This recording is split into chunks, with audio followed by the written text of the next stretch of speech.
Hello everyone, ఇది సంక్రాంతి సంబరాలు continuous video.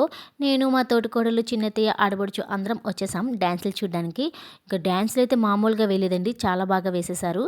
ఆ రోజైతే రెండు మంచి విషయాలు చూసేసాను స్టేజ్ పైన. అదేమిటంటే, ఫస్ట్ మార్నింగ్ టైంలో మన ఊరిని శుభ్రం చేసిన వాళ్ళకైతే దుప్పట్లు అయితే ఇచ్చారండి.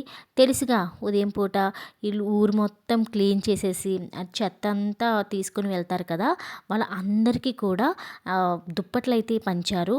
వాళ్ళకి ఎంత ఏమిచ్చినా సరే తక్కువే కదా అసలు.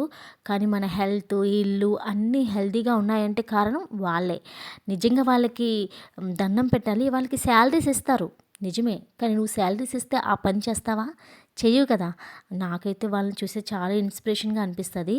నెక్స్ట్ ఇంకో విషయం ఏమిటంటే, నేషనల్ క్రికెట్లో ఒక హ్యాండిక్యాప్డ్ ఒక అమ్మాయి, 17 ఇయర్స్ ఓల్డ్ అంట అమ్మాయి. అసలు ఎంత బాగా తనకైతే గోల్డ్ మెడల్ వచ్చిందంట. వాళ్ళ పేరెంట్స్ ఏమో మా ఊరు దగ్గరలో ఉండే వంటల మామిడి అనమాట వాళ్ళది. వాళ్ళిద్దరిని తీసుకొని వచ్చారనమాట. ఆ అమ్మాయి రాలేదు. బట్ కానీ ఆవిడైతే ఎంత బాగా మాట్లాడారో వాళ్ళ అమ్మగారు, ఎంత ఇన్నోసెంట్గా ఉన్నారో వాళ్ళిద్దరిని చూస్తూ ఉంటే. వాళ్ళకి ఏమీ తెలియదండి, కానీ ఆవిడ ఎంత ధైర్యంగా మాట్లాడారో. మేము పేదవాళ్ళమి, మాకేమీ తెలీదు, కర్రలు తెచ్చుకొని అమ్ముకుంటే కానీ మాకు జీవనం సాగుతుంది అని అంత ఇన్నోసెంట్గా చెప్పారో. అసలు వాళ్ళ అమ్మాయి క్రికెట్ ఆడుతుందని కూడా వాళ్ళకి తెలియదంట.